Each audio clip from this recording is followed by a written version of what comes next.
Assalamualaikum warahmatullahi wabarakatuh. Halo semuanya, perkenalkan nama saya Nurul Fatihah dari Prodi Hukum Ekonomi Syariah. Di sini saya akan menjelaskan tentang 3 sistem hukum. Yang pertama, Common Law. Common Law adalah sistem hukum yang berasal dari Inggris. Dalam sistem ini, keputusan dari kasus sebelumnya dijadikan acuan untuk menyelesaikan perkara baru yang serupa.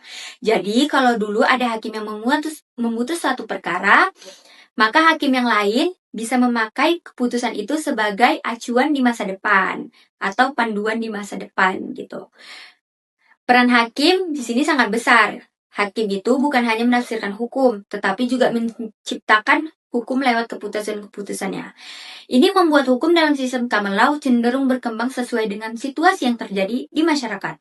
Negara-negara seperti Inggris, Amerika Serikat, Australia, dan Kanada memakai sistem ini. Di tempat ini, pengacara juga punya peran penting, karena dia harus bisa memutuskan dan membuktikan kasus dengan sangat detail agar bisa meyakinkan hakim. Yang kedua, civil law. Civil law adalah sistem hukum yang berasal dari daratan Eropa, terutama dari Romawi kuno. Hukum dalam sistem ini ditulis dalam bentuk undang-undang atau kode hukum yang rinci. Semua aturan biasanya sudah dituangkan secara jelas dalam dokumen resmi. Di sini hakim lebih bertugas menjalankan hukum yang sudah ada, bukan membuat hukum baru. Jadi, peran lain sebagai pelaksana bukan pengembang hukum. Kalau ada sengketa, hakim tinggal merujuk pada pasal-pasal yang sesuai dalam undang-undang. Civil law banyak digunakan di negara seperti Perancis, Jerman, Jepang, dan juga Indonesia loh. Kita di Indonesia ini juga mengikuti model civil law karena pengaruh Belanda saat masa penjajahan dulu. Maka dari itu, kita punya banyak undang-undang yang tertulis yang dijadikan pedoman dalam menyelesaikan perkara hukum. Begitu. Yang ketiga, hukum adat. Hukum adat adalah aturan-aturan yang tumbuh dan berkembang dalam kehidupan masyarakat secara turun-menurun. Hukum ini tidak ditulis secara formal, tetapi tetap dipatuhi karena dianggap sebagai bagian dari nilai dan norma yang dijaga bersama. Biasanya, hukum adat lahir dari kebiasaan masyarakat dan menjadi cara untuk menjaga ketertiban seperti menyelesaikan konflik.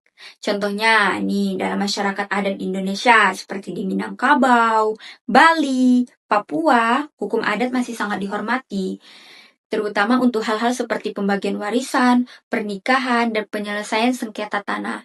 Gitu. Karena hukum adat sangat tergantung pada nilai budaya lokal, maka bentuk dan isinya bisa berbeda-beda dari antar daerah. Jadi hukum adat itu bisa berbeda-beda nih, dari daerah mana ke mana gitu bisa beda. Proses penyelesaianmu nggak sama, dan nggak sama seperti di pengadilan negara, tapi lebih mengutamakan musyawarah dan mufakat antara pihak yang bersengketa atau pihak yang bersangkutan. Nah, jadi dari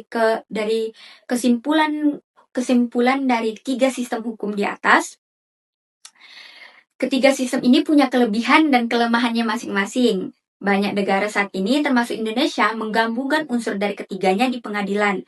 Di pengadilan kita pakai civil law. Dalam kehidupan sosial dan adat, kita tetap menghormati hukum adat.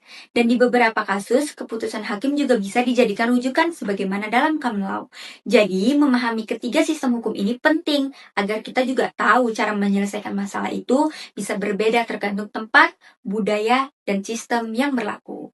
Sekian penjelasan tentang 3 sistem hukum.